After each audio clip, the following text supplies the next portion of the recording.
I almost forgot to unmute. Welcome, welcome, welcome, welcome. It is Tutorial Tuesday. How's everyone doing this Tuesday evening? Excuse me. So, first things first.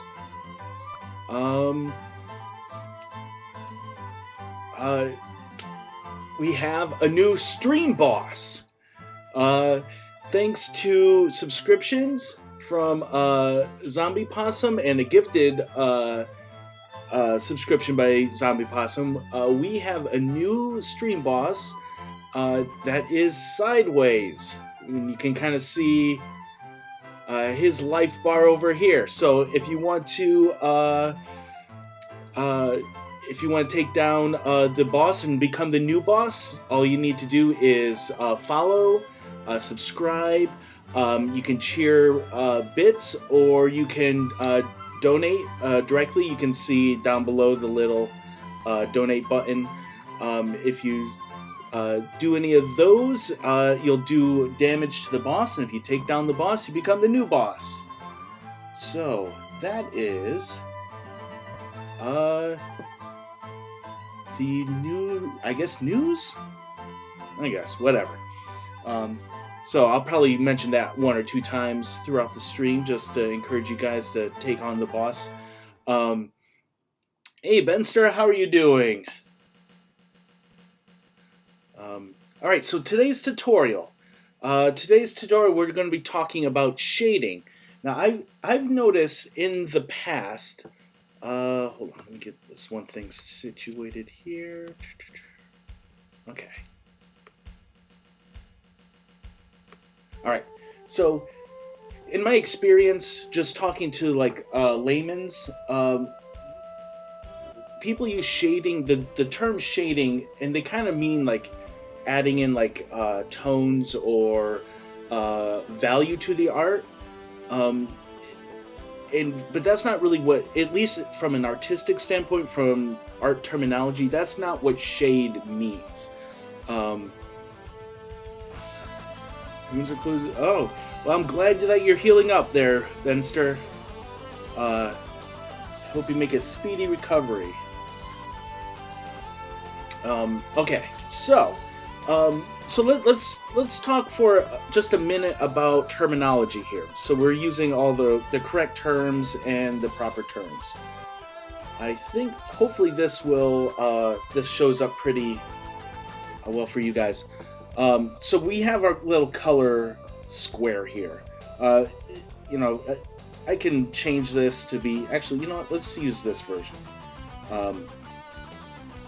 So when we're talking color, and we're not going to do a ton of color today, we're going to do mostly just how to depict value in our art.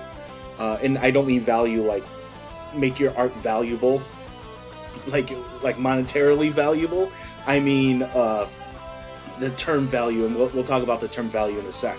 But to understand the words like light and shade and value and saturation, those are all in terms of color. So let's talk about that real quick, kind of lay the basics so that the rest of this makes sense. And when I use terms, you kind of know what I'm talking about. Because I've noticed, and I said it just a minute ago, people who aren't trained in art kind of use a lot of these terms interchangeably when they mean very specific things in art. So the first thing is the hue, and that's this bar on the outside. And hue literally means the color. So is it red? Is it blue? Is it green? Yellow? That is the hue. So when you're doing any kind of coloring, you want to pick your hue. So let's pick just a green. I like green. All right. Next term you want to choose here is your saturation. Now, I moved this circle all the way to the upper right-hand corner here, and that's maximum saturation. Saturation means how much of that color. So like the hue is the color, saturation is how much of that color. High saturation means you can't really get any more color into it. It's very saturated. Low saturation means there's very, very little of that color. And if there's no saturation, it's just going to be white. So when we're talking using this kind of color wheel here, the left to right is how much saturation there is. Next is value. Value is essentially how much black is mixed in. And we're going to talk about some terms for that in just a sec. So, if there's no black, we're going to have maximum saturation and high value. As we add black, the value is going to go down until we have no value. It's just going to be black. So that's what the up and down is. So you can kind of combine, you can lower the value, lower the saturation, and get all sorts of different colors. Now, it's important to know that I can lower the saturation and lower the value, but the hue didn't change. The hue is still that same green. It's just I changed the saturation and value. So when we do that, if we're working digitally, obviously, but if we were, let's say we were painting, the way we would achieve the lower the saturation, lower the value, is by mixing in white or black. From a color theory standpoint, white and black aren't colors. They actually take color out of your piece. That's why the saturation goes down. That's why the value goes down, is because you're removing color. So black and white aren't colors. They actually remove color. So if we were painting here, instead of just picking a color on the color wheel, we would actually take some color. It'd be some pure hue of green, and then we'd mix in white or mix in black to get the exact color that we want. So when you're mixing in white, what you're doing is you're creating what's called a tint of that color. Now, it always frustrates me when I hear people use the word tint as a darkening, like I tinted my windows on my car. You didn't add white to your windows. That's not a tint. At least from a color standpoint, from an artist standpoint. If you tint a color, that means you're adding white to that color. Where if you are adding black to a color, you're adding a shade to that color. So when a lot of people say, like, I want to shade my art, they usually mean they just want to take a pencil and kind of like put in like the lights and the darks. But from an artist standpoint, if you're shading, you're adding black to a color. I keep saying from an artist standpoint, from like artist terminology, I should say. So now that we kind of got these terms out of the way here, let's talk about what most people mean when they say, I want to do shading. What they mean is they want to add essentially a tone. And actually, that's the third term. So tint is when you add white. Shade is when you add black. A tone is when you add gray. And most of the time, when people say they want to shade their artwork, they really mean they want to tone their artwork. They want to add grays to show, depict volume in their artwork. So it's not just flat, they actually looks like a 3D form. So we're going to talk about some of the basics to adding tones, and then some different techniques for that. So we're going to use basic spheres to kind of do this today. We're going to keep it basic, at least for now, and we'll see how we go from there. All right, so let's get some music playing for me, and then we can get going.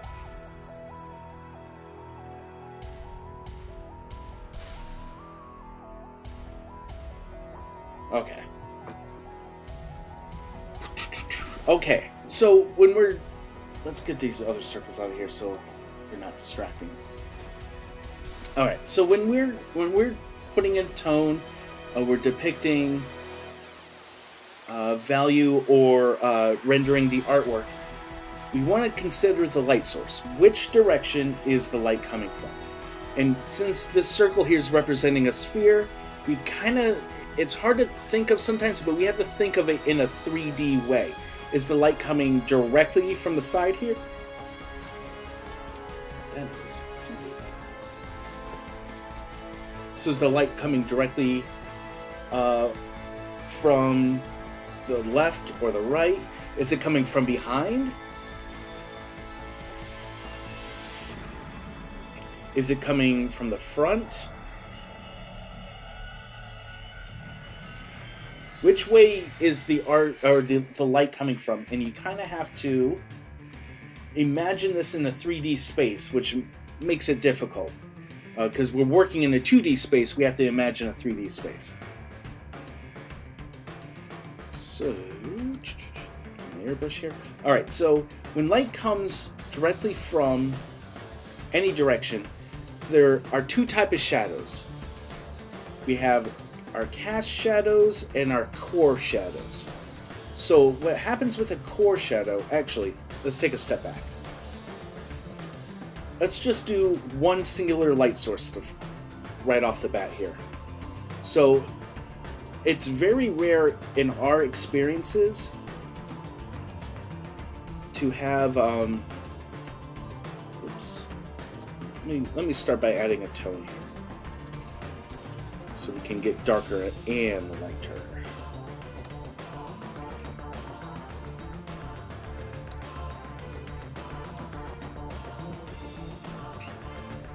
Start with there. All right.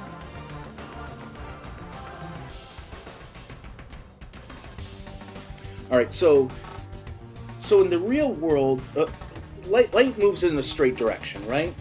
So, and then once it hits something, it will bounce. In the real world, we don't really see this happen too often. But let's say the light's coming directly from this one direction here. What will happen, and this is kind of our gut instinct, if this is what will happen. The light source is on our right. That means the darkest shadow has to be on our left. And something like this will happen. Now, this obviously does happen, but it's only, it doesn't really happen on Earth too much, and I'll explain exactly why that is. This really only happens when there's literally only one light source, and that's out in outer space. When the sun is the only light source, all the planets, all the moons, everything is lit up just like this, where the shadow that's furthest away from the light source is completely black, and it gradually gets lighter until we get to the Terminator line, and then it starts going into the light from there. The reason this only happens really in outer space is because in space there's nothing for the light to bounce off of. It just hits the object, and if it doesn't hit the object, it just keeps on moving, and that light never comes back. Now, you could use this technique for a lot of different very graphic looking pieces, but it's not something that happens often in real life. What happens in real life, at least on Earth, what we'll see most of the time is a shadow that looks kind of like this, that'll be darkest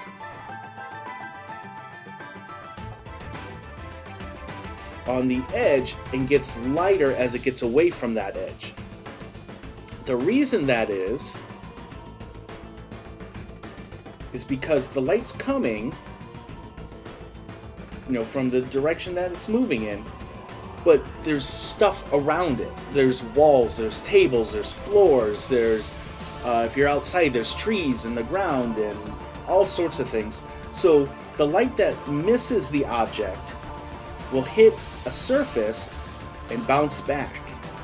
And it'll light up, even if it's just faintly, the underside of whatever that object is.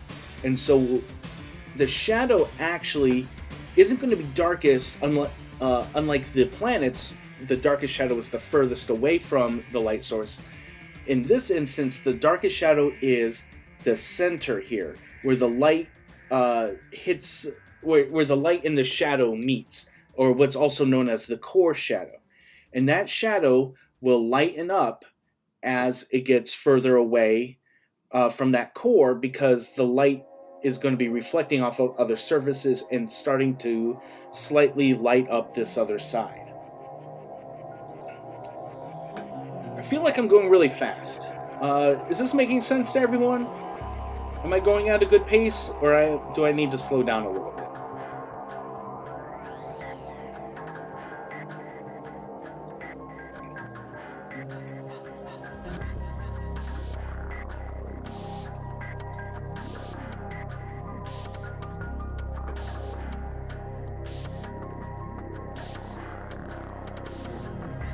I feel like I always wait for a response, and then right when I'm ready to start moving on, someone throws something in the chat.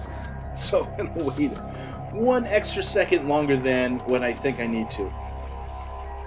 Alright, so Benster's with me, so I'm going to keep going. Alright, so in most instances, we're going to have this core shadow. But there's another type of shadow that is very common, and that's the cast shadow. So this object here, the sphere, let's just presume it's sitting on a table of some sort. The light source is coming from our right here. We have the core shadow on our object, but this object is going to be casting a shadow onto whatever surface it's sitting on. Now, let's see.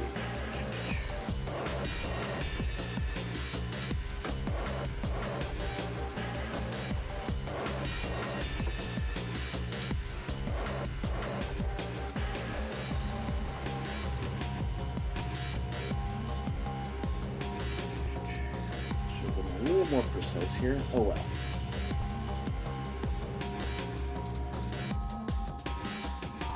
Okay, so where the single light source, the darkest shadow, was furthest away from the light source, for the core shadow, the darkest part of the shadow is in the middle of the object where the light and the dark meet. With a cast shadow, the darkest part of the shadow is where the object meets the surface, where they're making contact. And that shadow is going to slowly lighten up as it gets further away from that object. So it's going to be something like this.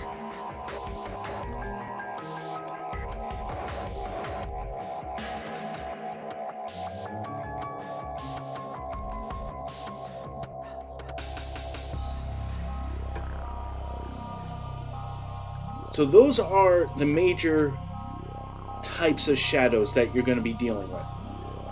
So let's talk about light just a little bit. So we've already kind of talked about the ambient reflected light that's kind of lighting up this underside of the ball here. But we obviously are going to have a direct light source.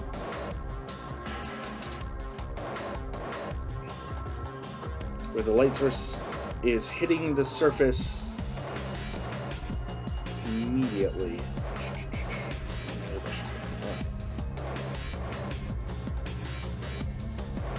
Obviously, that part is going to be lighter.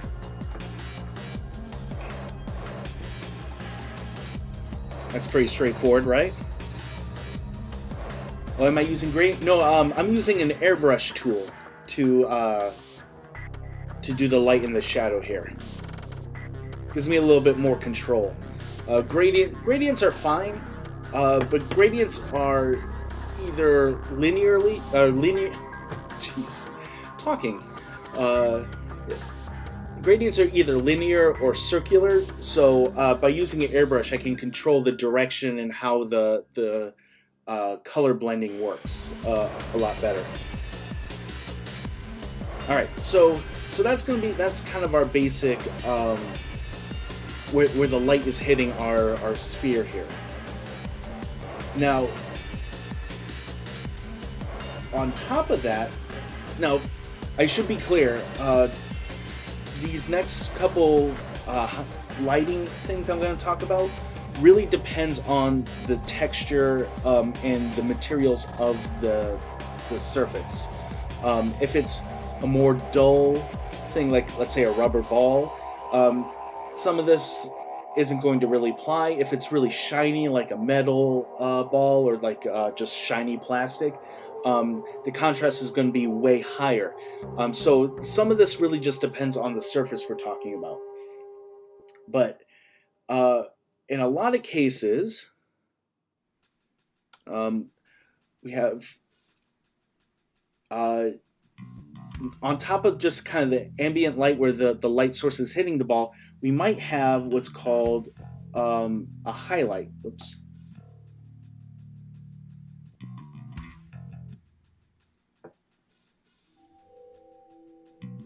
Which would be a very strong line here where the light is being reflected sharper than usual. You'll find that more with like shiny objects, but also you'll notice that this happens on the edge of objects, kind of like I don't have anything around to demonstrate right now, but think of like a glass, obviously glass, like a framed picture. If you show that frame picture directly at yourself, it looks fine. You might not even see that glass. But as you angle that picture frame away from you, it's going to become more and more and more reflective. So you'll notice the edges of objects are going to be more reflective. So you're going to see these highlights more on the edges of objects. Hope that made sense. I know I kind of tripped over my words a bit. If that didn't make any sense, let me know in the chat. This is all new territory for you. Alright. Well, I'm happy to help you tread this new territory. Alright. So that's the highlight there. Now, the lighter section of the sphere here, the lighter part of the shadow, I should say, is what the ambient reflected light is. But depending on how strong the light source is and how reflective our sphere is, you might have a direct reflected light here, where the light is directly hitting a surface. I'm making gestures on my tablet like you can see what my hands are doing here. But the light is hitting the surface, bouncing back, and giving us a highlight. It's not really a highlight, but it is a reflected edge where the light is hitting the surface, bouncing back.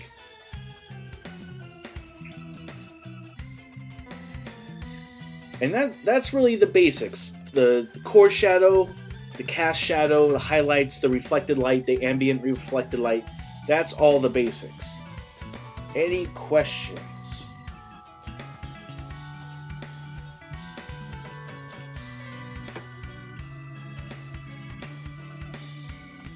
While I wait for the chat to catch up, I'm going to prepare sphere number 2 here. And also be shameless and remind you guys that Sideways is the current boss. So you can take him down and become the new boss by following and subscribing and donating and cheering. Done here, done a great job of explaining. Alright, good. I'm doing my best. Okay. Alright, so I'm going to kind of do the same thing with this sphere here, but I kind of want to show you how it kind of differs depending on the light source. The one on the left here, I kind of did the light coming straight in. So what if the light was slightly still coming from the top and from the side, but maybe slightly behind the ball, from our standpoint, that is. So the shadow isn't going to be quite like, less like a line and more rounded. It's really important that you guys, when you're doing your toning, you're bringing out the volume of the objects you're coloring or shading, toning, that you really consider the shape of the object and how the shadow might fall. So if the light, again, isn't coming from directly from the side, but more from the back coming in, and not directly towards the camera, but still above, still coming in from the side, but just a little bit more from the back. I guess from the back. Not mirrored in my my camera, so it's hard for me to do this. Anyway, so if that's the case, the shadow is going to be more. It's still going to follow this kind of path this way, but in reality, because the shadow is going to be more behind this object, instead of just being curved in half here, it's going to kind of, a little bit more shadow is going to exist on the bottom side here. Actually, if the light's coming from the right, the top, yeah, that seems about right. So it's going to have almost like this yin and yang shape a little bit. And how strong that yin and yang shape is going to be really depends on how high the light is. If the light is more towards the ground, this shape is going to be a little bit higher up like this. If the light is higher up in the sky, that shape is going to be lower on the sphere like that. So it really just depends on exactly where the light source is.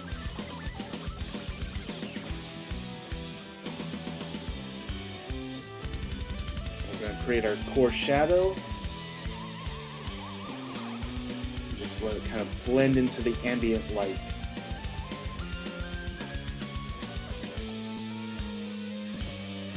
Now, the light itself, it's going to be, we're not going to see quite as much of it because a lot of the light's hitting the other side of the sphere that we can't really see. But what will probably happen is we'll probably have a stronger highlight on this edge as a result of it. And we'll probably have a little bit of a stronger highlight here, but the I'm sorry, I said highlight. The reflected light in the shadow might, because of how the shadow's coming in, might not just be a line like I did over here. It probably just won't be a curving line. It might be a little bit more circular. Because remember, we're not dealing with 2D objects, we're dealing with 3D objects. So the shadows and highlights are not going to be one-dimensional, but they could be two-dimensional as well.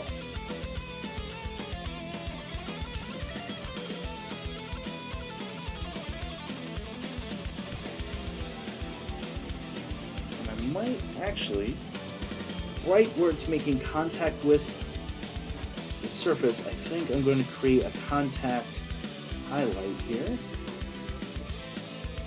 I said where it's making contact with the shadow, and I haven't even made the shadow yet, but we'll get to that in just a second.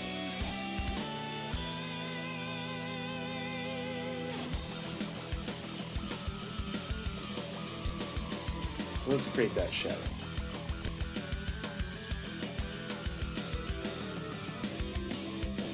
So since the light is coming from the right hand side but a little bit behind the ball, the shadow, instead of moving off to the side, is going to move a little bit towards us here.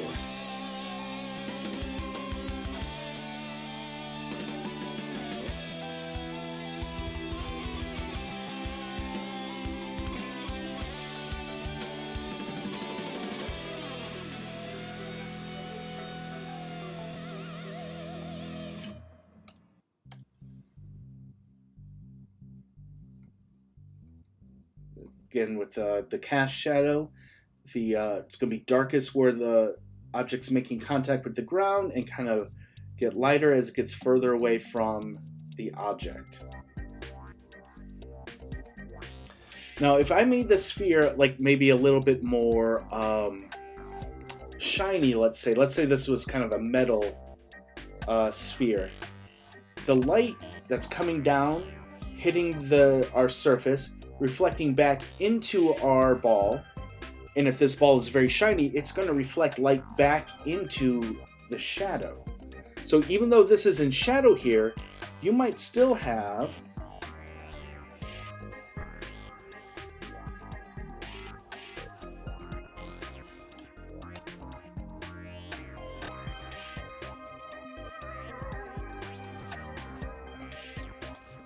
a highlight inside that shadow from where light is bouncing off the surface, off the sphere, back onto the surface, but inside the shadow this time.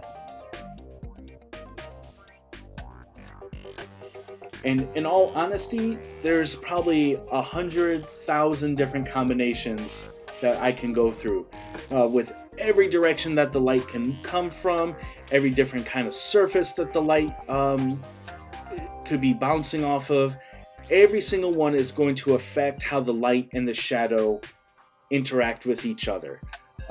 And I don't think, if you guys want me to, I can go through it.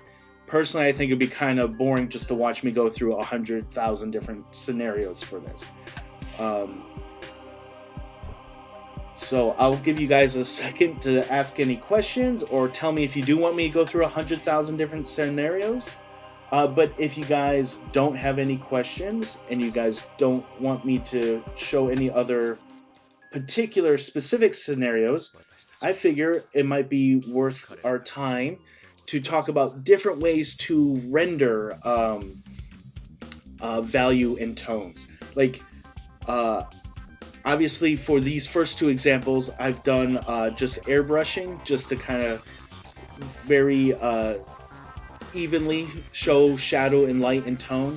But, you know, unless you guys are drawing with your airbrushes in real life, we can't really do that. And if we don't have access to computers and we just have a pencil and paper, how do you render a lot of these values? So that's what I'm going to do next, if you guys don't have any questions. Or if there's no specific things you want me to go over.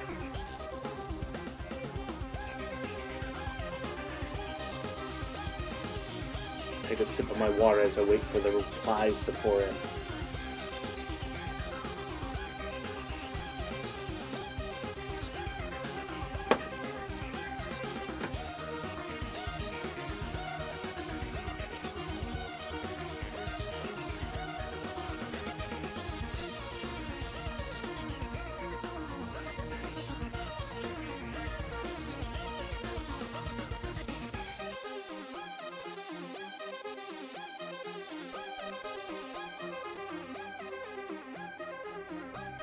All right, so okay, so first way to kind of render volume and do some toning is simple trick with your pencil. So helps if I pick my pencil here. All right, there we are. So I got my pencil tool picked, and that's a technique that's called chiaroscuro shading. It's a very fancy sounding word, but all it is just something that I think most of us do instinctually, and that's just kind of going over an area and just building it up to get the value we want.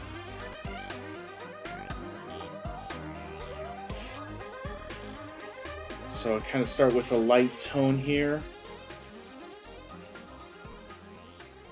And then I'll kind of go in another direction, kind of build up where I want it to be darker. If I want this section to be a little bit darker, I'll go over it again.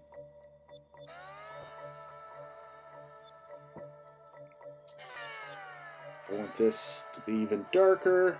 So the whole point of this part of this value, this type of shading, is simply just repeating the same pattern over and over again, building it up to get the value that you're trying to achieve.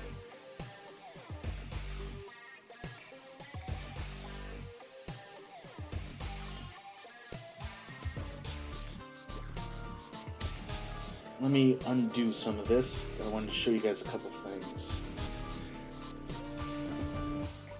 So I was just doing lines there, but the thing about this type of shading is you could do any kind of repeating pattern. If you want to kind of do kind of a loop-de-loop like this, you can just keep building up that loop-de-loop until you get the value that you're going for.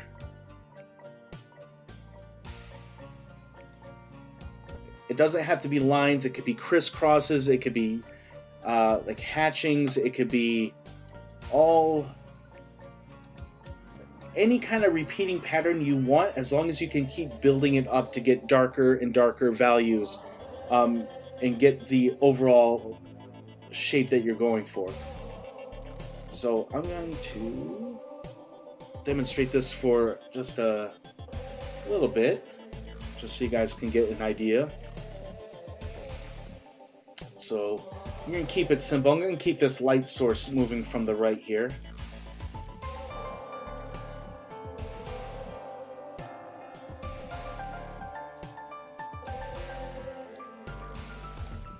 So that's going to be my core shadow here.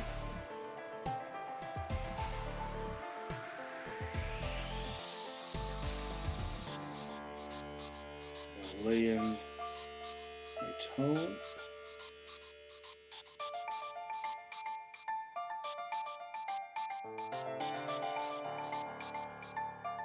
Now, one thing you want to keep in mind, and this will become important with the other ways to depict shading and value, you want to take into account the shape of the form.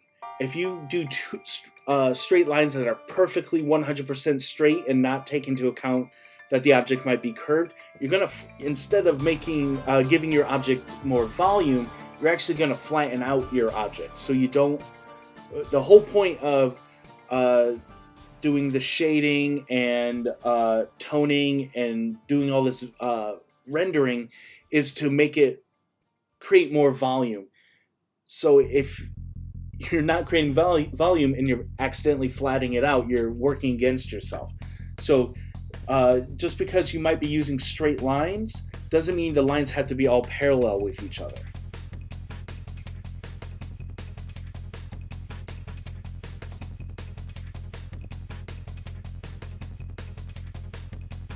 So just like what I was doing before, I want the core shadow to be the darkest. So I might be doing some hatching and some crisscrossing of my values here, but where I want the ambient lighting to be lighter towards this edge here. So I'm going to really focus on building up the tone by that core shadow.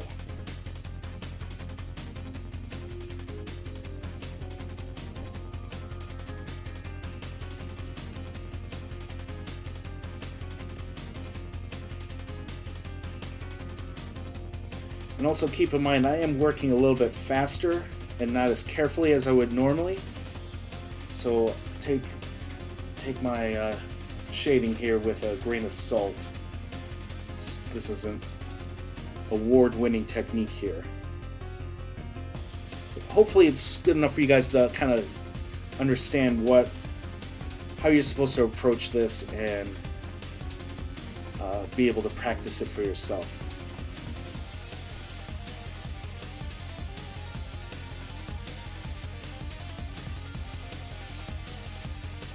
Keep building it up here.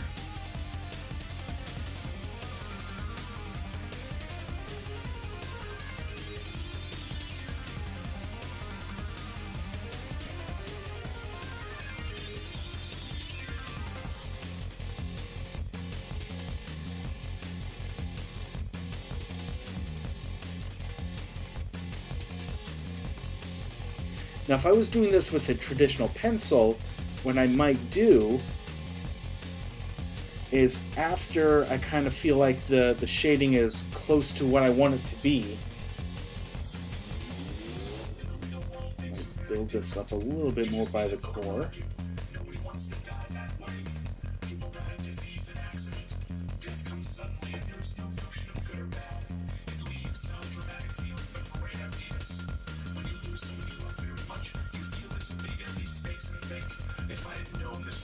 So again, if I was doing this traditionally with a pencil and eraser, what I might do is to bring out some highlights, I would probably grab my kneaded eraser or even my rubber eraser.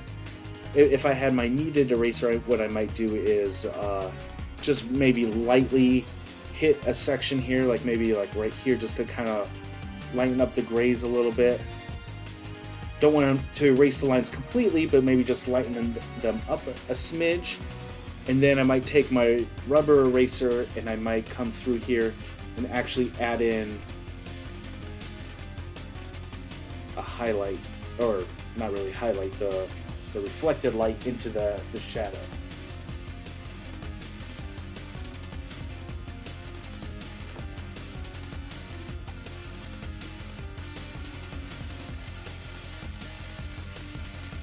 And here I might draw kind of where I want the shadow to be.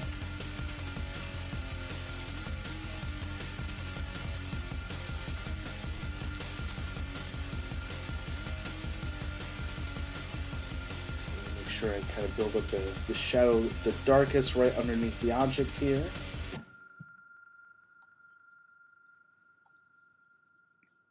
Building it up.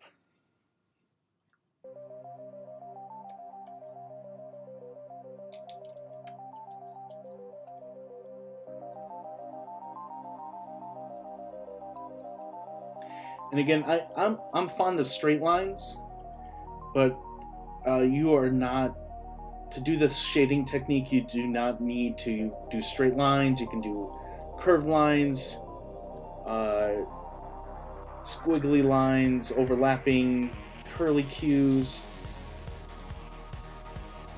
It does not matter. The whole point of it is just to build up the values. Start light. Just keep building it up until it gets darker and darker and darker, until it's exactly what you want it to be.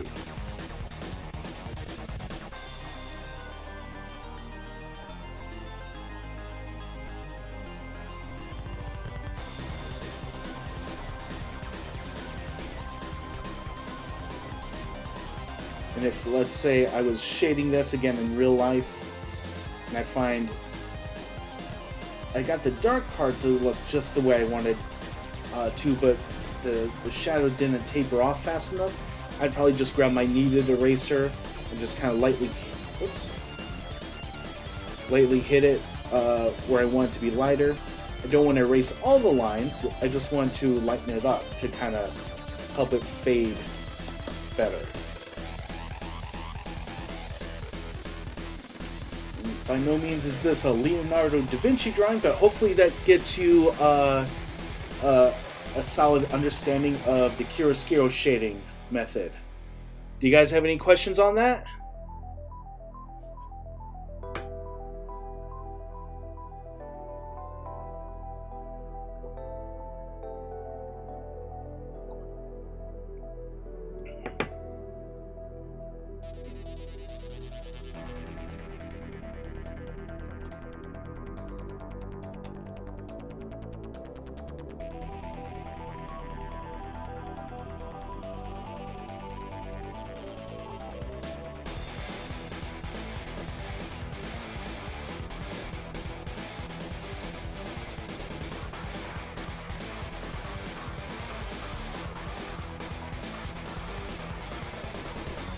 Okay, good. I'm explaining it well. Good. Even if having fun watching me, good. Glad. I hope not only am I a little bit educational, but I am entertaining as well. Not exactly a performer over here, but I hope still somewhat enjoyable. Okay, so the next technique is one I hate, and so I'm not going to spend a lot of time on it, but it's called stippling. And all stippling is using dots to depict a value. And you could do large dots, small dots. The closer the dots get together, the darker the darker that value is going to be. You know what? I don't want to just keep pounding away at my Cintiq here, so I'm going to cheat a minute.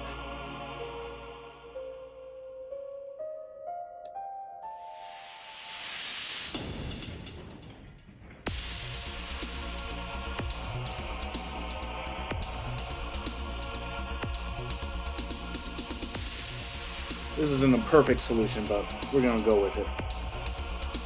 Actually, I think this might look better.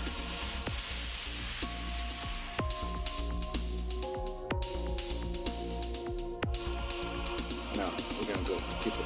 So these aren't perfect circles. I guess stippling doesn't need to be perfect circles.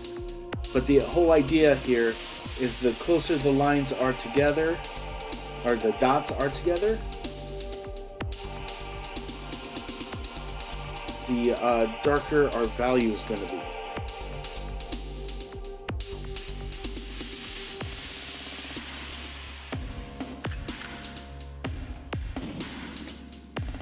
Again, I'm cheating here. It's very time consuming. You have to put in every single dot to get the value.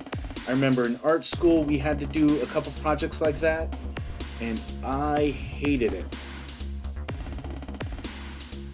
But much like the chiaroscuro shading, you just kind of build it up. The more the dots get closer together, the more you build it up, the darker that value is going to be.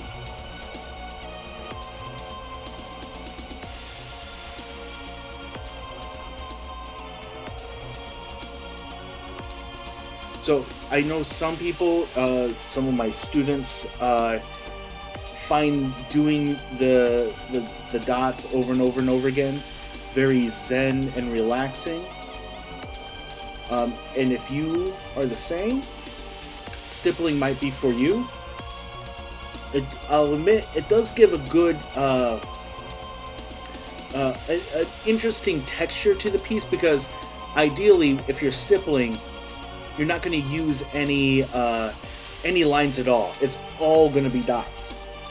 And to have a black and white illustration composed 100% of dots and no lines at all will give you a very, very interesting look to your illustration. If you have the patience to do that, more power to you. I do not. To just do this over and over and over again to get the value that you're looking for, I don't know, just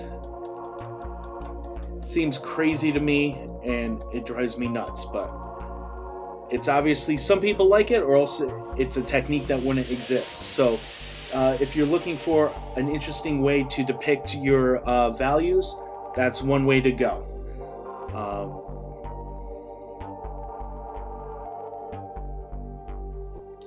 Oh, your stream is frozen, Benster. I think it doesn't look like it's frozen on my end. You might need to just refresh your browser. If anyone else, if I'm frozen for anyone else, let me know. I can restart the stream if I need to. From my end, it looks like everything is working just fine. Let me check the stream externally here.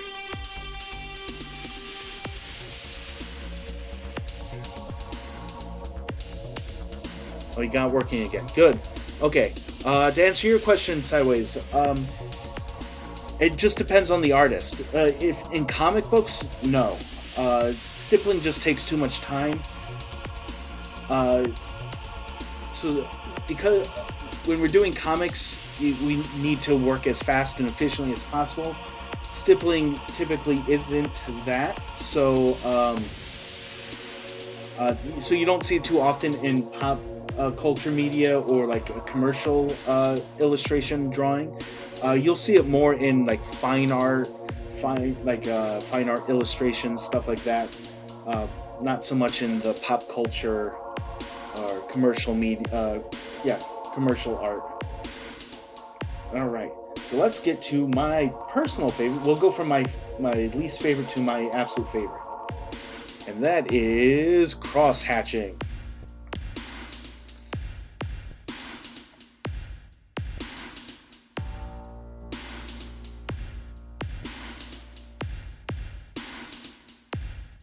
So if you're doing cross-hatching, what you want to start with is, just like how we've done all of this, is you want to start with your core shadow here.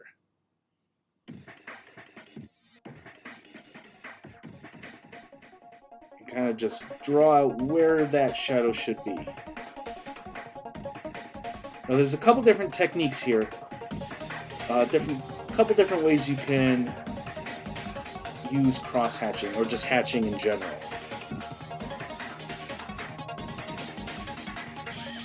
When I'm cross-hatching on spheres, I usually like to have a large shadow core area.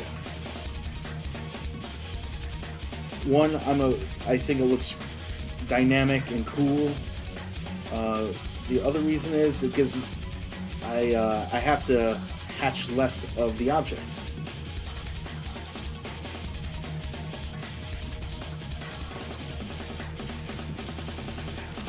Alright, so that's going to be my core shadow here.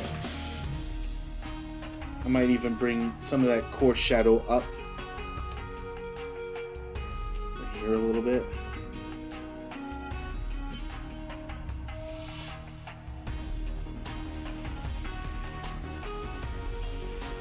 I'm going to copy this layer just so I don't have to... I can show you some techniques without having to draw this core shadow over and over again.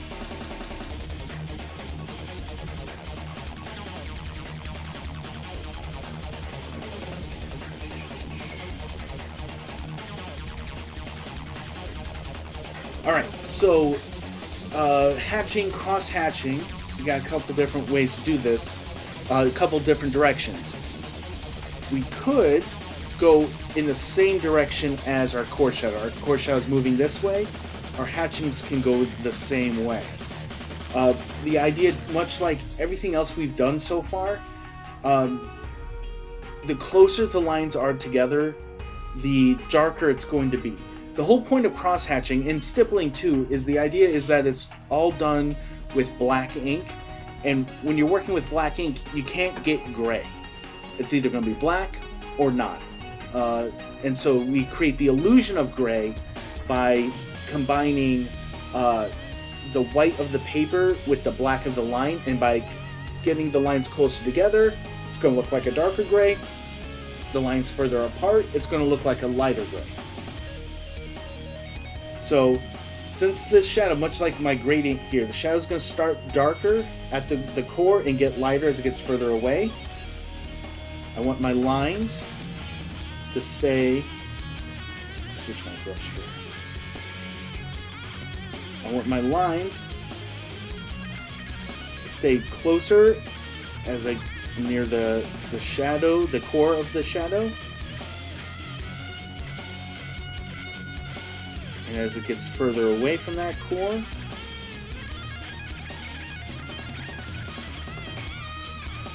the lines are going to get thinner and they're going to get further away.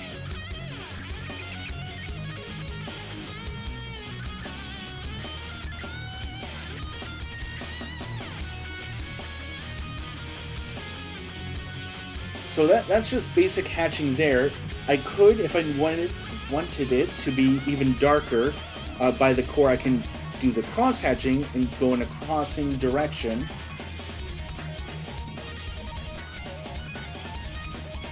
Wherever I need that shadow to be a little bit darker.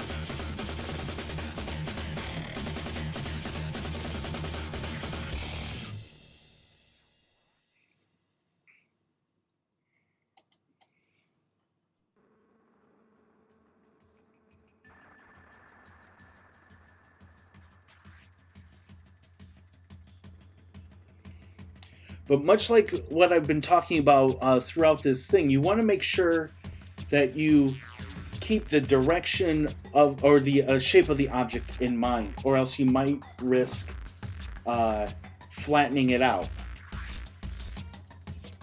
So let me show you another version here.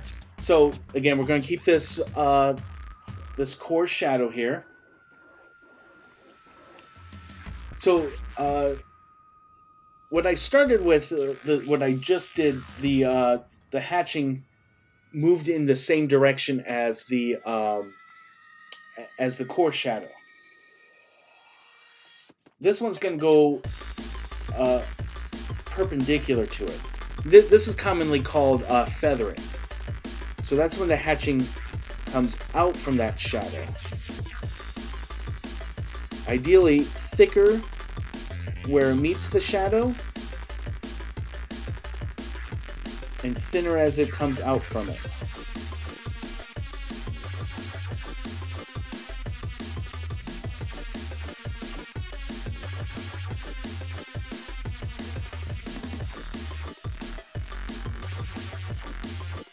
I'm trying to get my feathering rather even here.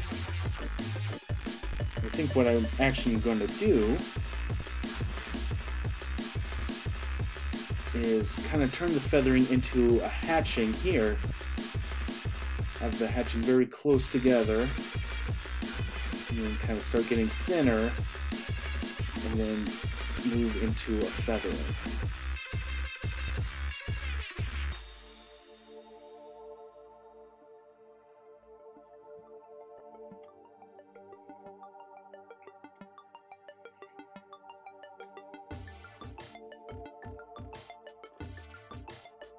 So you might notice, or you might be thinking here, that doesn't really depict the values the way that I did with this one. And you're mostly right about that. The feathering technique isn't really ideal for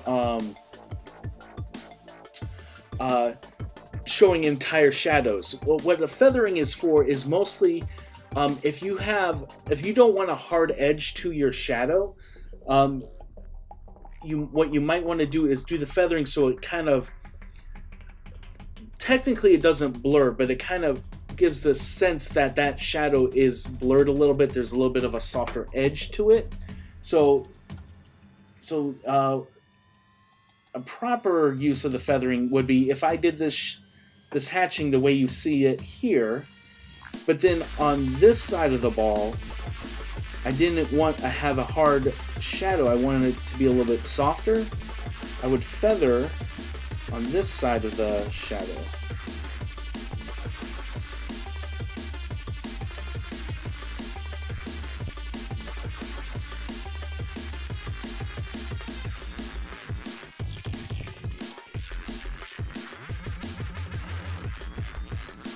Kind of soften this edge a little bit.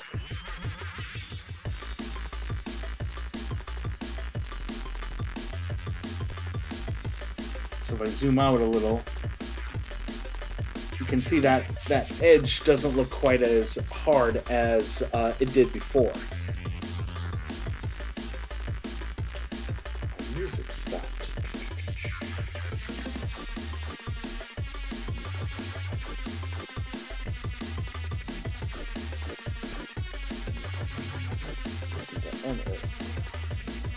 All right.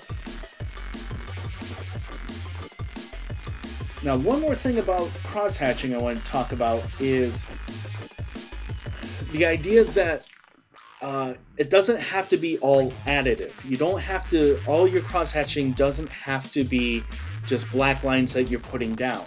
You can make cuts into that. You can make basically negative space hatchings to kind of help with your value. And you can do that with, if you're doing it in real life, you can do it with like a white gel pen, white ink, a whiteout pen. Digitally, I always just set my brush to the negative space, and then I just kind of come in and make cuts into where I've already inked. I can do kind of some reverse feathering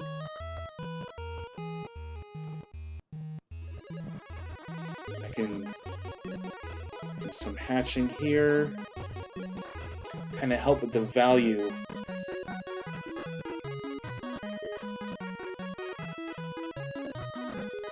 Sometimes what I also like to do is, sometimes if there's just a lot of black,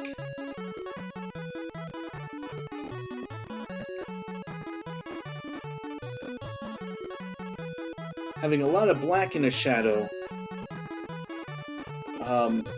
can sometimes flatten out your the object you're trying to actually shape, because there's so much black. It feels like it's flat. It doesn't feel like it's rounded. So if you have too much black, you can always again go in there with some cuts here. Kind of help bring out the shape.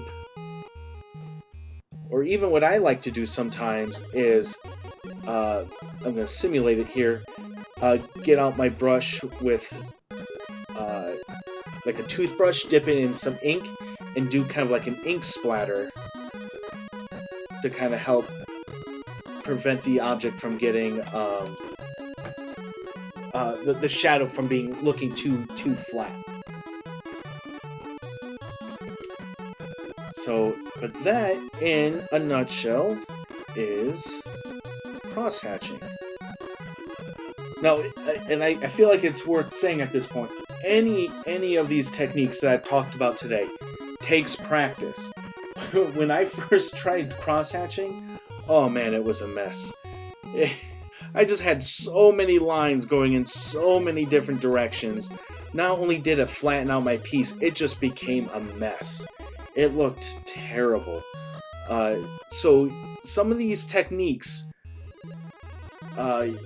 might take a little bit of practice to understand like the direction that your lines should move in, how many of the lines you should put in, how much is too much, how much is not enough.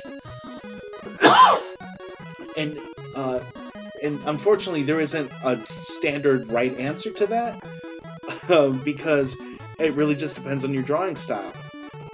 Some drawing styles look best without any hatching at all. Some drawing styles look great with just intense cross-hatching. Some look better with just a touch of cross-hatching, and maybe some screen tones or zipatones. Actually, we're going to talk about that in just a minute. But so any of these techniques, it doesn't matter if it's the Chiaroscuro shading, the stippling, just airbrushing, cross-hatching, knowing just how much to put in is just part of the learning experience. What works best for your style. So before I move on to screen tones, do you guys have any questions for me yet? And I keep asking for questions, and that's totally fine if you have them, but even if you want me to expand on something, maybe I explained it just fine, but you want me to go into more depth on something, or you have you just want me to demonstrate it some more, just so you can see how I work, that's all okay in my book too, so don't feel shy if you want me to demonstrate that a little bit more.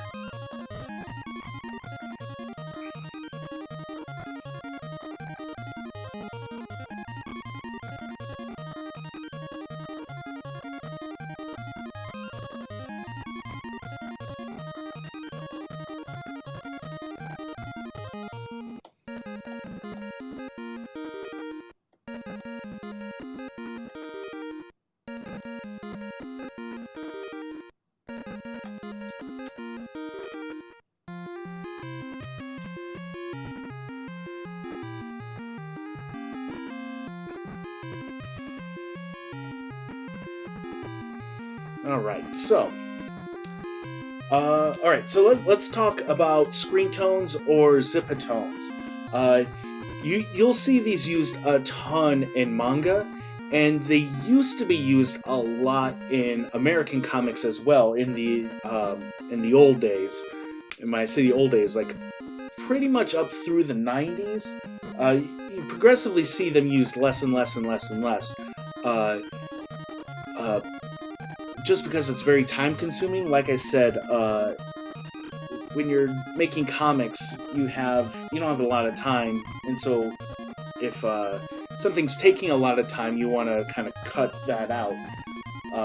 But depending on what you're trying to do, a screen tone can save you time instead of like hatching all these lines, or instead of doing stippling, you can just put in a screen tone. So in the old days, and people who still do this traditionally, what you would do is you'd have your line art drawing, just like this sphere here, and you would lay this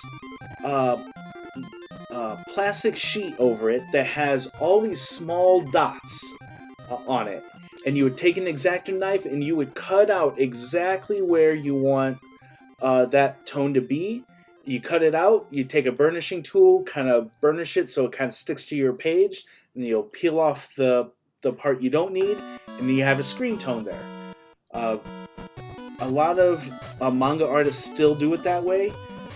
To me, I don't see any point in doing it traditionally unless you want to have original art to sell. Otherwise, digital makes so much more sense. So, if we pretend this is real life, this is my X-Acto knife cut. This is where I'm cutting it out to fit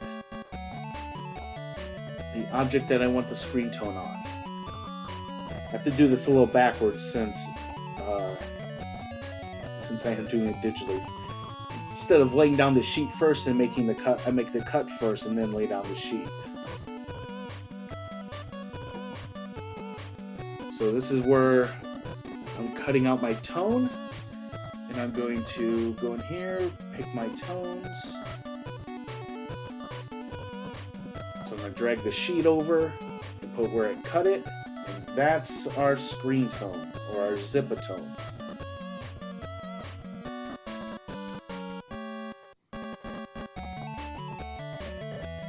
So you can see all these dots are very evenly spaced, very close together.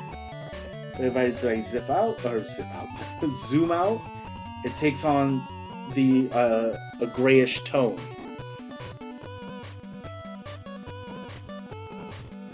But Shono, you are thinking to yourself, all these other versions kind of show getting some form of gradient of value, going from dark to light, and this is just an even tone. How did they do this? How did you get different versions, different values from one shade, from one screen tone? The two ways. I'll show you the two ways. So the first way is, instead of just having a flat gray zipatone, they did have gradient zipatones.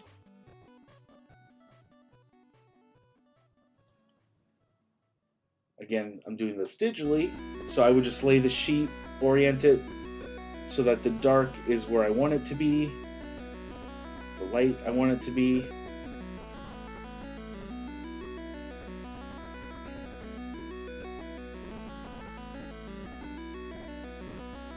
And so if you just had a gradient zipatone, you can just lay that in there. And that's how you would get that. The other way you would do it, let's go back to this tone, is what was called tonal scraping. So once you had the tone down on your piece of paper, you would actually take that same X-Acto knife and you would scrape away the tones until you got the gradient or the values that you're looking for. So digitally, I have a brush here that I use for tonal scraping.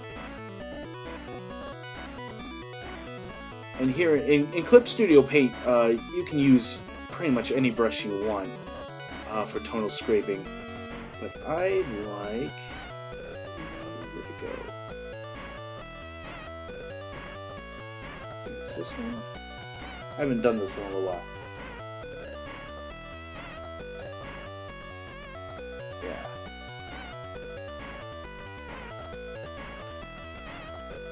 So I kind of Make my brush here. Again, if this was real life, I would just be doing this with an X-Acto knife. And I just kind of scrape away the tone to get the value that I'm looking for.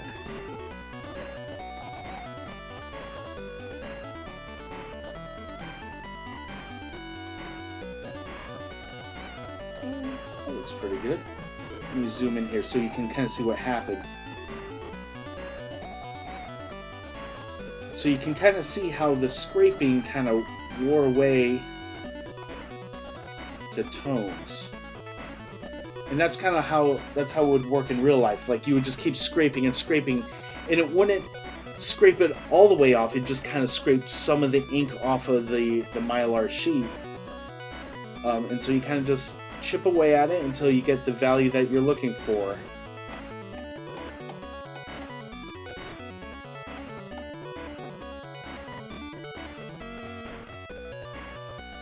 Now the cool thing with the screen tones is that the most common one is the dot patterns, but you can get all sorts of textures in there. So if you didn't want dots,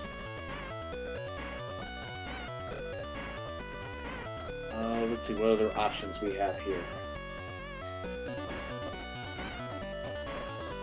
These are all different, like different types of dots. So you can do lines, you can do sand patterns. If I wanted to kind of have a more staticky look.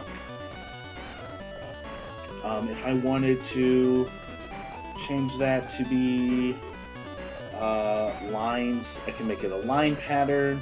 I can make it like a cross pattern if I thought that was more appropriate for the texture I was going for.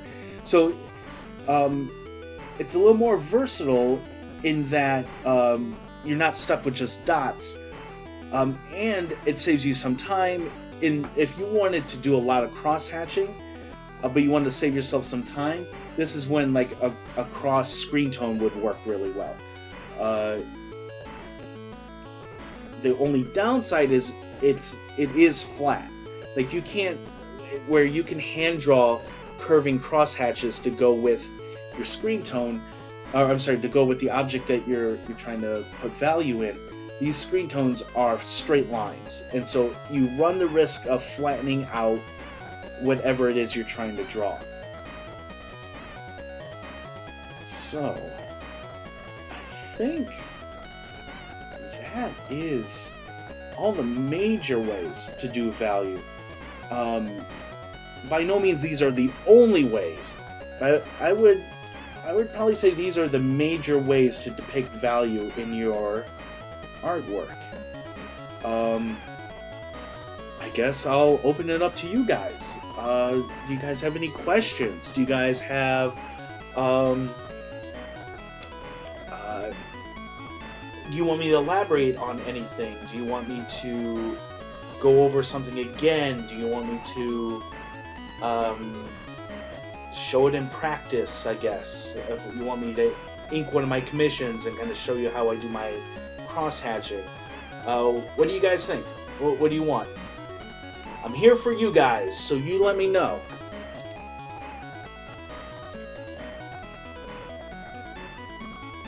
And while I wait for those comments in, I'm going to be shameless for a sec. Although I'm sure it's the same 4 people who have been watching me, or 5, 6. So you know about the boss.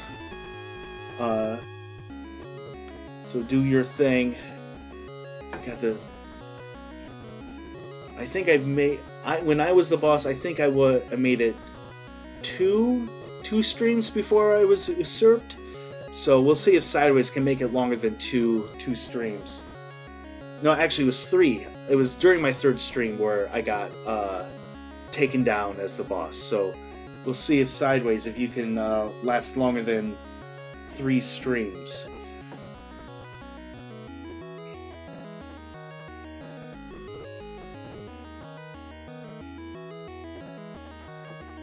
But yeah, for the most part,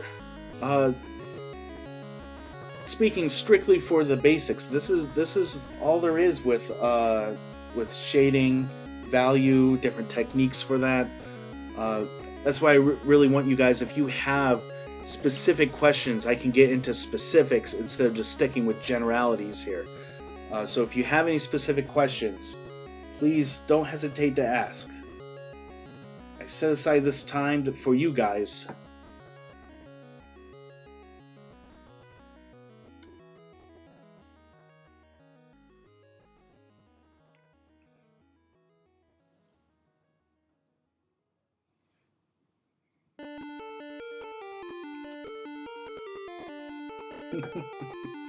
All right.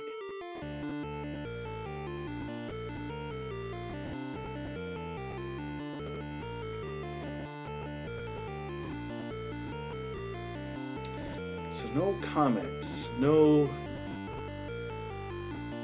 All right. So, by no means do you guys have to not.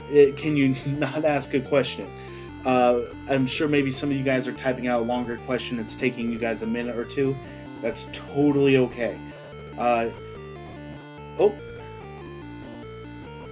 no, your computer's acting wonky. I'm sorry to hear that. Yeah, go do what you gotta do. I'll probably stream for at least another 20 minutes. I'm going to probably do one of these commissions here. Just to kind of show you how I kind of do some of my hatching and values here. I started this sketch too. This is very, very loose. But yeah, if you gotta go, you gotta go. So, yeah. Thank you for stopping by.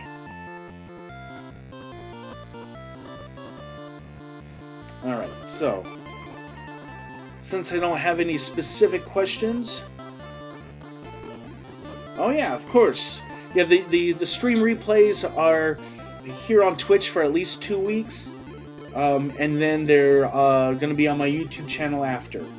So if you can't watch them within 2 weeks and they're off off my Twitch page, just check out my YouTube channel.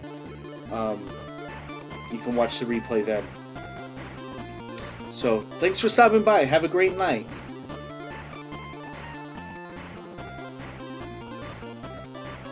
Alright, so, again, if you guys have any questions for me with values, doing shading, shadows, any of that stuff, throw them in the chat. If, until I get that, I think I'm going to demonstrate some of that here with this this commission here.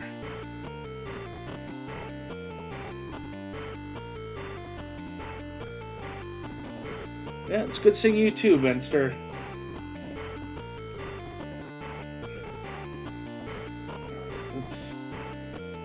So I don't want to spend too much time. Oops.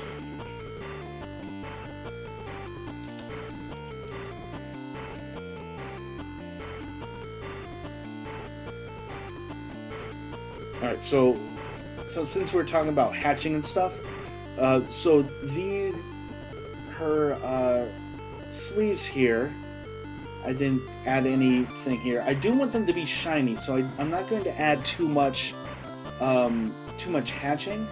But what I probably will do on the outside of the arm here is I'm going to probably add a little bit of feathering.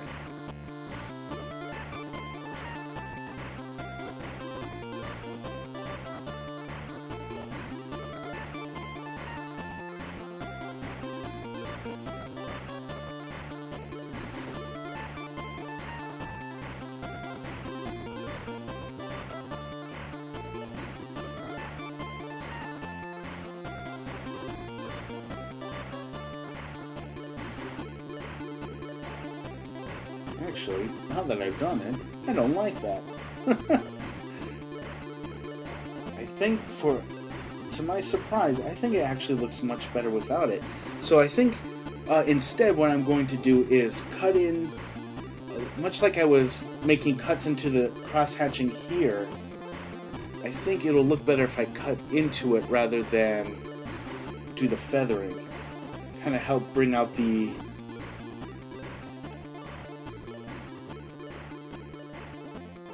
reflectiveness, the shininess of the sleeves here.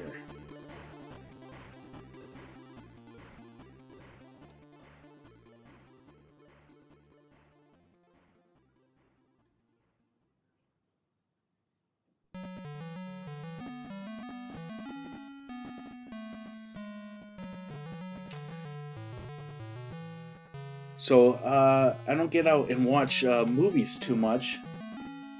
But I did get to see Detective Pikachu. Anyone else out there get to see it? I know the answer for a couple of you because I went and actually saw it with you guys. But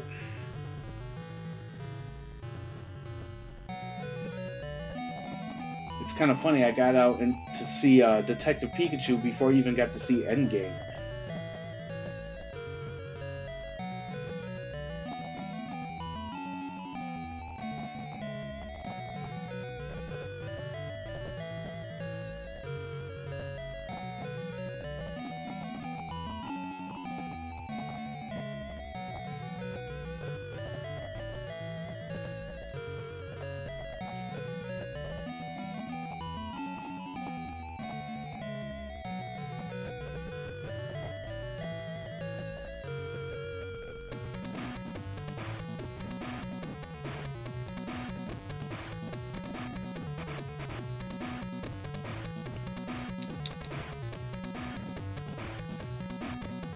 So on my last stream, a couple people said that they couldn't really hear the music, or they didn't realize music was playing until like way later.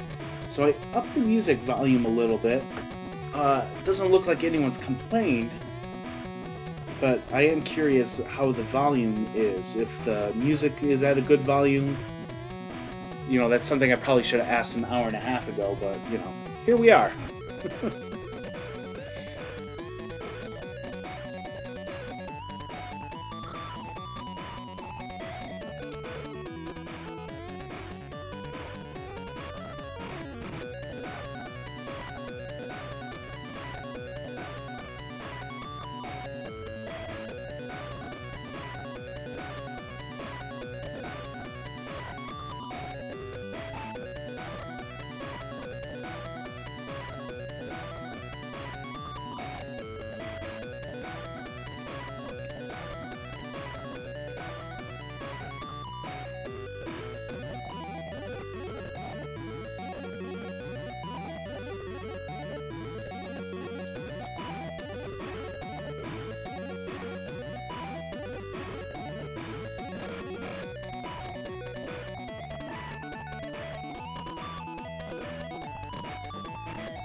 I also restarted watching Game of Thrones. I was watching that as it came out, and then halfway through the third season, I don't know what happened. I just stopped watching for whatever reason that was. It wasn't because I didn't like it. I think life just got in the way. And I just didn't have any interest to go back to it. But all this hype for the last season, started re-watching it again. And I'm on the 5th season now. And I tell you, for the most part, I don't care about any of these characters.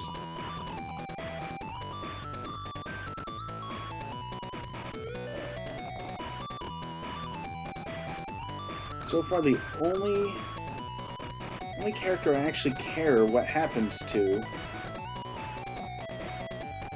and not care like I necessarily am rooting for him, but more like I just want to see what happens to him, is Tyrion. Everyone else, I don't care. When they die or when they live, when they should have died, and just go, okay, that's a thing that's happening.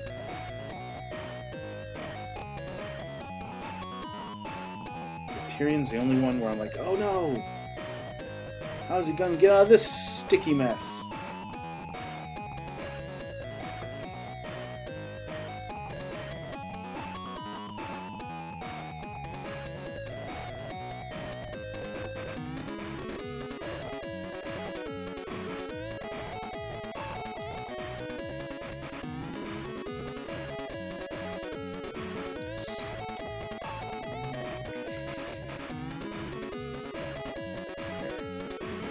You know, if I'm going to switch over to just working straight on this commission, let's,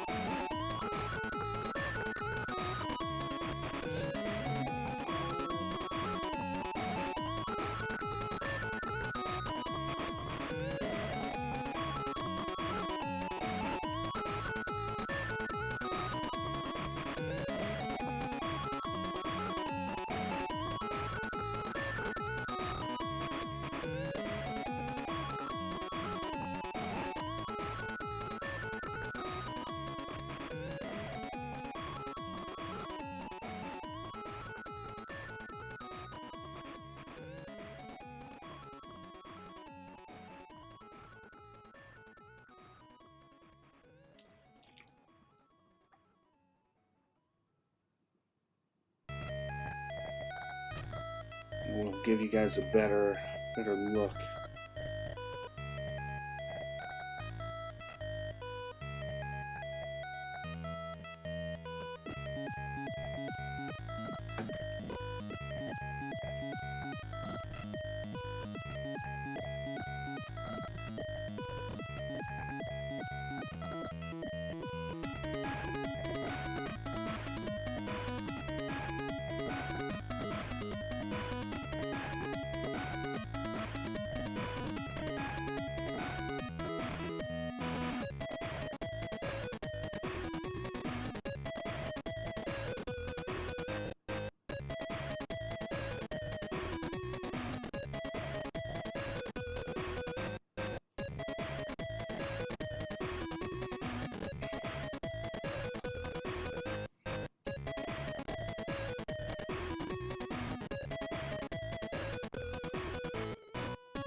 Again, just like when we were talking with the values here, I'm going to make cuts into the shadows to kind of to get a more reflective look to it.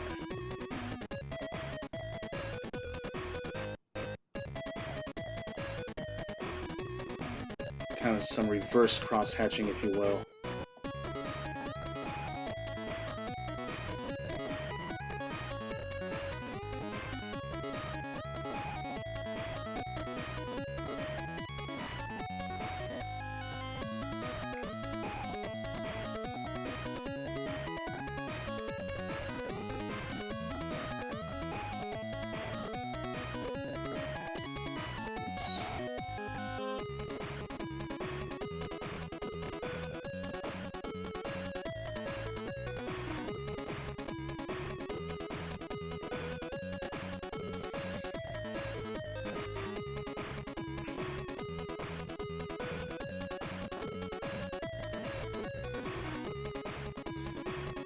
So how's everyone doing today?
So this tutorial, I guess, has turned kind of into just watch Sean draw his commissions.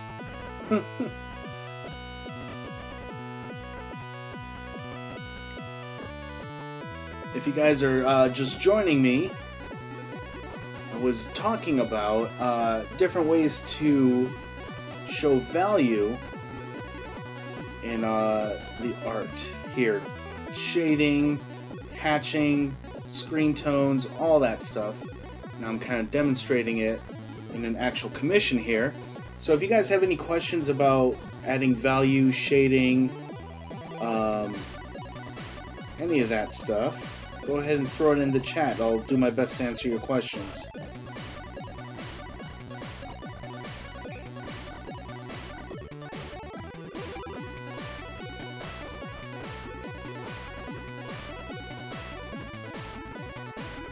If you are new, then why not give me a follow?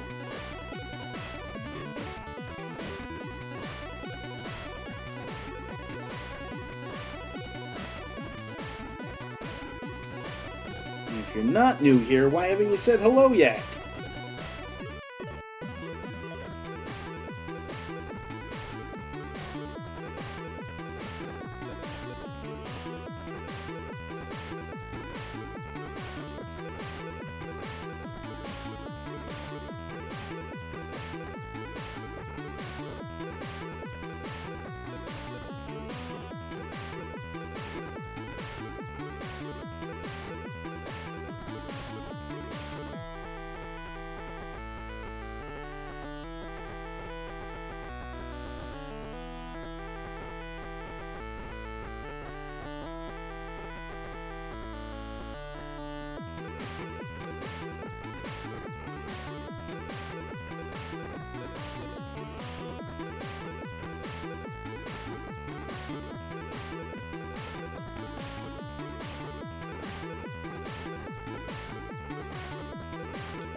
So this commission I'm working on is, the final version is going to be black and white. This isn't going to have any color.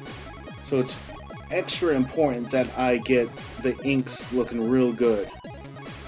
Really get the hatchings to look nice. I'll probably add some screen tones. I want to make sure I get the textures right, because I can't rely on colors to get to depict any lighting or shadow or texture. So it has to be all done with the lines. So they really pay close attention and take care here. Let's see. I think that's looking pretty good so far. What are your guys' thoughts?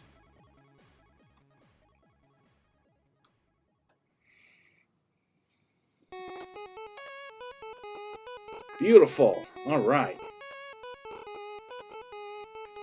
Can't argue with that.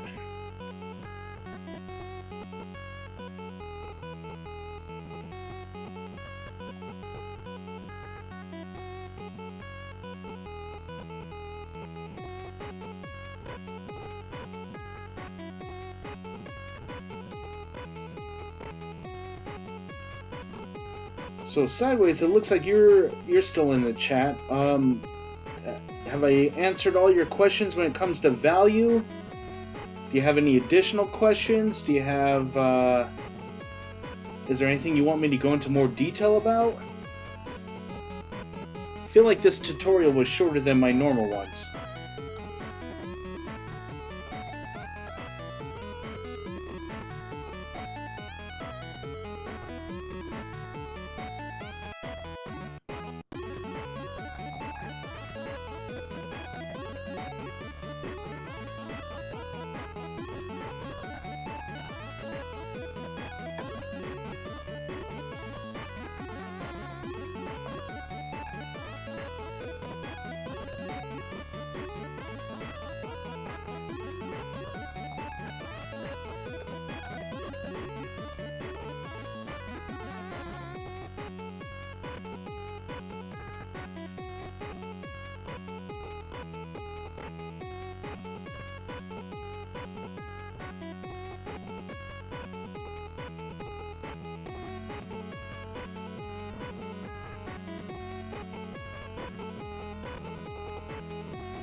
Lots of new info to take in. Well, good. I'm glad it was helpful.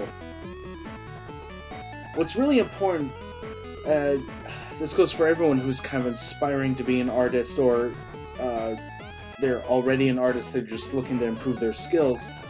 All of this stuff takes practice and study. Like, if you're watching my tutorials thinking that my 2-hour stream is going to give you everything you need to know to be a great artist, ooh, I got bad news. This by no means is going to be enough for you. You need to go out and study the real world, study with a teacher, study books, study other artists. Like, don't just go from my streams. Go, check out other artists and their live streams or their tutorials.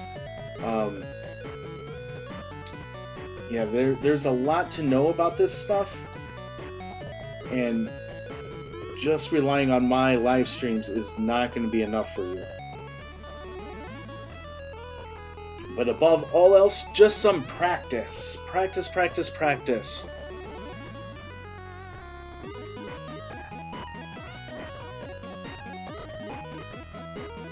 Oh, you're curious how I do shading with the black? Are you asking just how I decide where the black should go, or how I'm putting the cuts into the black?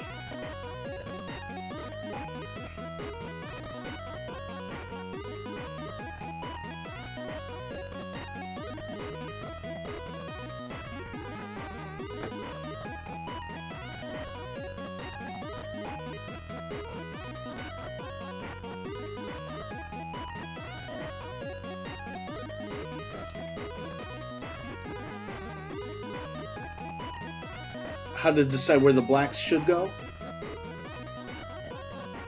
Well, the way I decide where the blacks go is kind of regards to the light source.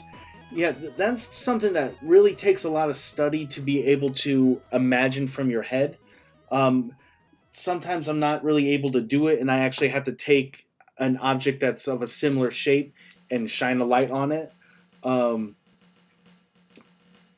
To figure out where the lighting should go. But in general, like if we're going to use her as our example here, the light's kind of coming in, from the top right, but also a little bit in front of her, not directly, literally from the flatly from the side, kind of in front, up and to the right. So if that's the case, certain parts of her are going to get illuminated. So the top of her shoulders are going to hit the light, her collarbone's going to get light, and then these wrinkles that are in her jacket here, the top of the wrinkles are going to catch the light. Now it helps with this particular, the clothes she's wearing, they're already black. So black is kind of the default, so I just have to draw where the light's hitting, or more accurately, not draw where the light is hitting. And then I'm going to get that the lighting I want. So the top of these folds here are going to get light, so the bottom are going to be black, and the top of the wrinkle there. So that's kind of how I decide here. So the other part that's going to not be pure black is when we're talking the spheres here, where the highlights are. So when we're talking something that's very reflective and shiny and black, where the reflected light is here, or even in this example, the reflected light there, that reflected light is going to be very bright compared to something that's black. So that's also where I'm not going to put any shading. So like the underside of her arm here, I'm going to neglect to put black. The underside here, like in her legs, the underside of where her legs are are going to have reflected light, as well as the top of her leg where the light is hitting more directly. But then, much like in this example, where light sources might get reflected into the shadow, in this example here, in her black shiny coat and boots here, there's going to be light sources that are reflected inside of that shadow, and that's what these white highlight parts are, inside of what would normally just be black and dark. So that's kind of how I go about deciding what's going to be light or dark. Like I said, this piece, she's going to be it's going to be all black and white, but I'm not going to put heavy shadows all throughout. It's going to be mostly these heavy shadows in her jacket and boots, and some heavy cast shadows, like on the underneath of her legs and underneath of her chest and underneath of her head. All of those are going to have, right in her armpit too, is going to have a cast shadow. So those will have a dark black as well when I get to them. And the rest of it, I'm probably going to just deal with screen tones like I did here. Probably just put in a screen tone for the shadows. So I know that was a little long-winded. Did that answer your question?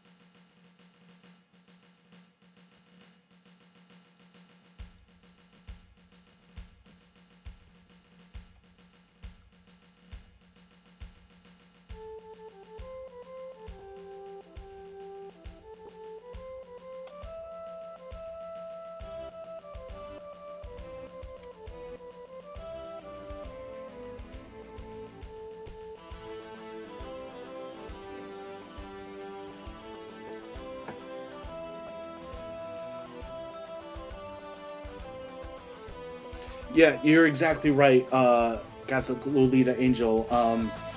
You do need to look up references to see how lighting interacts with them.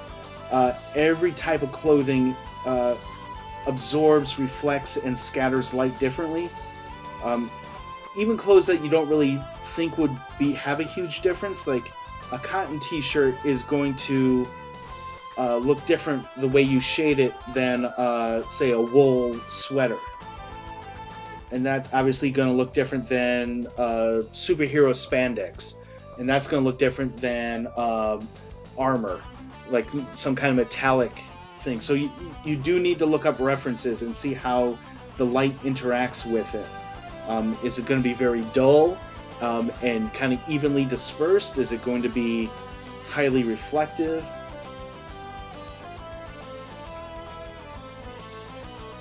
And unfortunately, there's no just like magic bullet for any of this stuff. And if it looks like I'm just kind of doing it off the top of my head, it's mostly because I've drawn this a lot, and so I kind of have my ways of handling it. Like drawing the shiny, parts of her boots and coat. Like I've drawn, I love drawing armor. So I have a lot of experience drawing shiny materials. So it just kind of comes natural to me. When I say comes natural, it's not like I just naturally was born able to do it, but it comes with minimal effort because I've already put in the work to study how to draw shiny and metallic looking materials. So I don't have to look up a reference anymore for the most part. There are exceptions to that, of course.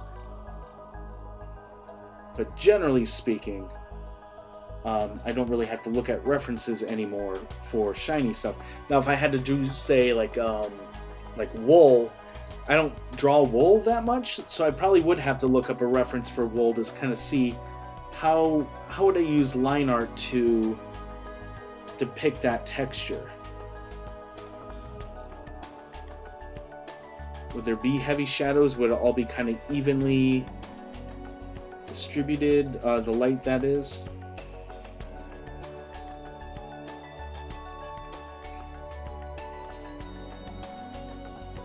So hopefully that helps. I always feel bad when someone asks me a question like, how do I draw this? Or how do I get better at that? And it's always the same answer. Look at a picture and then practice. Or look at it in real life and then practice drawing it. But I wish there was an easier way. I wish there was a secret to it where I can just say, oh, just do X, Y, and Z and then everything you draw will be perfect. If it was that easy, everyone would be an artist, right?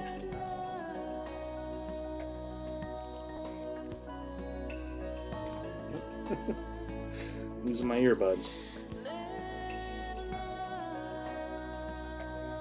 Any other questions? I don't want any of you guys to feel shy, even if you just asked a question. If you have a complete... I know how to talk. If you have a completely different question, follow up on the same question, a complete change of subject. You know, now that I've been going for a couple hours, if you guys want me to talk about something else completely, I don't mind. Or if you have a request for next week, if you have a request for next week's Tutorial Tuesday, let me hear it. I do these by the seat of my pants. I don't have like a, month worth of itinerary planned. I just kind of go week to week. Whatever people ask me to do, I'll just do for the next week.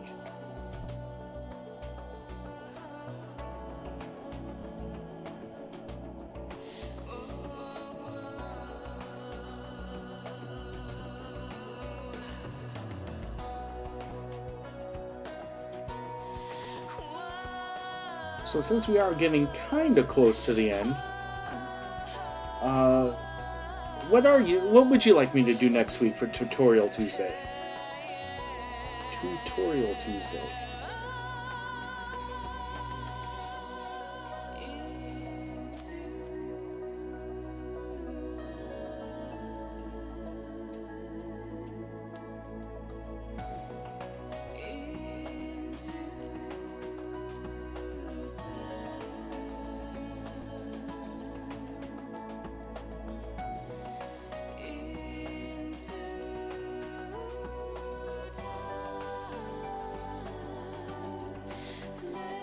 Or if you guys hate my tutorials, I don't mind just drawing.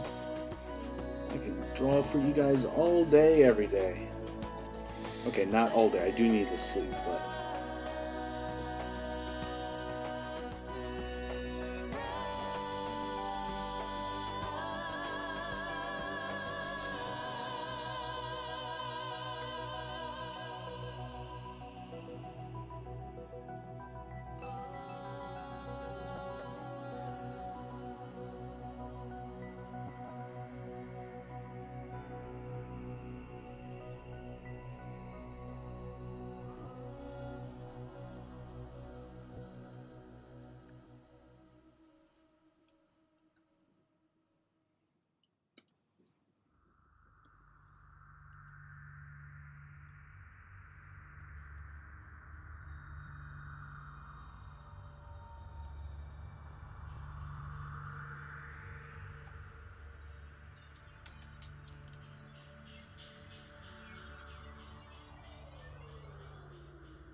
Alright, that seems to be coming along.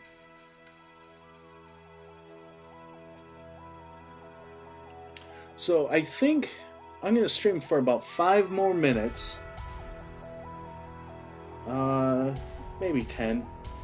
Unless I get some more questions and you guys want me to talk about some more stuff. I like like drawing with you guys. I like talking to you guys. So I'm not going to cut this cut this short, I guess. But if no one has any questions, no one wants me to talk about anything, I have no problem cutting this a little bit early.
I don't know if I asked you guys if anyone went to a Free Comic Book Day the other week.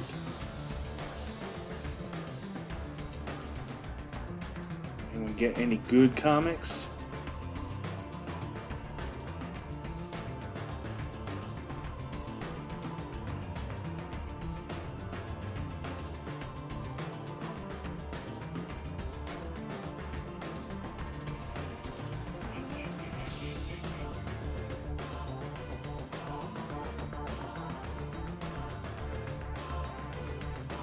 So here's a good example here, like on the underside of the leg.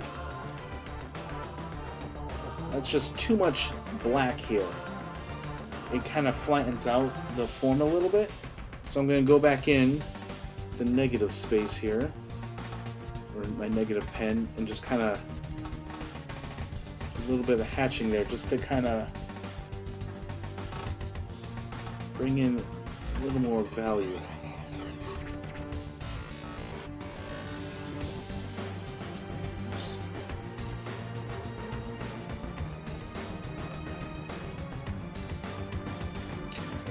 Much better.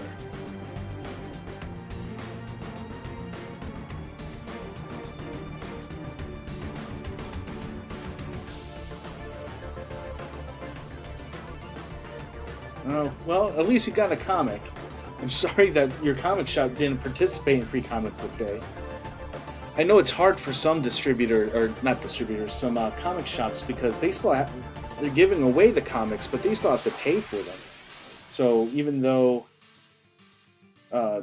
their customers are getting comics for free, they have to pay for them, and depending on the books, or not the books like comic books, but like the financial books, they might not be able to afford to participate in Free Comic Book Day, which is sad, really.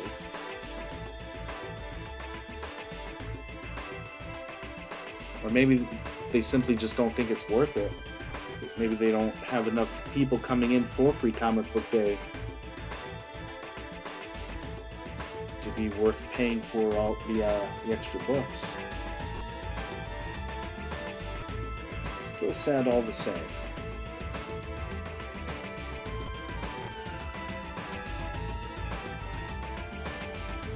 Yeah, schedule conflicts. That's weird. I mean, I imagine they're running a shop, right? Like, what kind of... If the shop's going to be open that day, what kind of conflict can there be with the schedule? But it's not my business. I don't know. I don't know this place or how they run things, what the owner has going on. So who am I to say?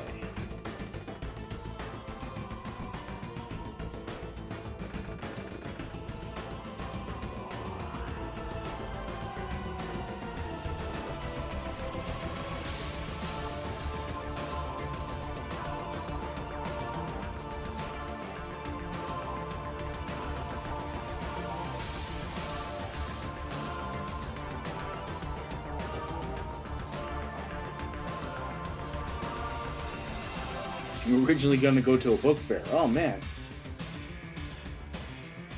That sounds awesome. It's like the local library, the local library doing it. I don't even know where I would find a book fair around where I'm at.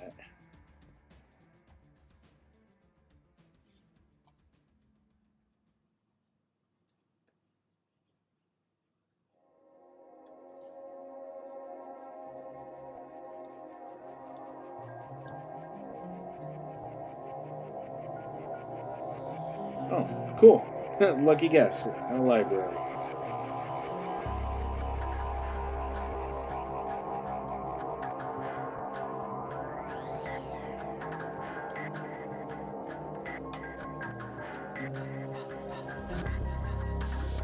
Alright. So, I think I'm gonna wrap things up unless you guys have any other questions. So this is last call for questions. Questions about shading, about depicting values, cross-hatching, stippling, screen tones. I think for this character, I'll have to look up some textures, but my gut says I want to do a screen tone here. I'll just do her leg.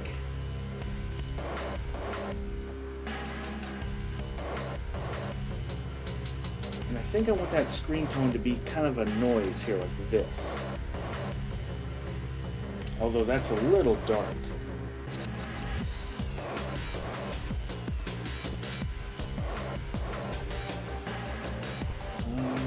So we might...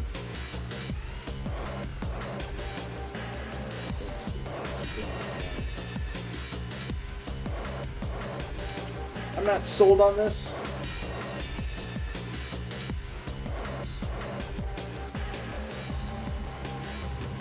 But I think it's close to the direction I want to go in. So we'll see. We'll see. But all right. So last call for questions. I don't mind going on a little bit longer if you guys have questions for me. If you want me to talk about anything, anything at all.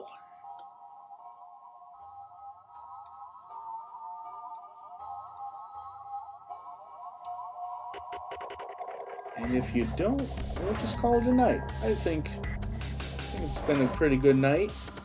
Got to talk about coloring some spheres here, or toning some spheres. Got to commission or work on a commission a little bit. I would say overall a pretty productive night.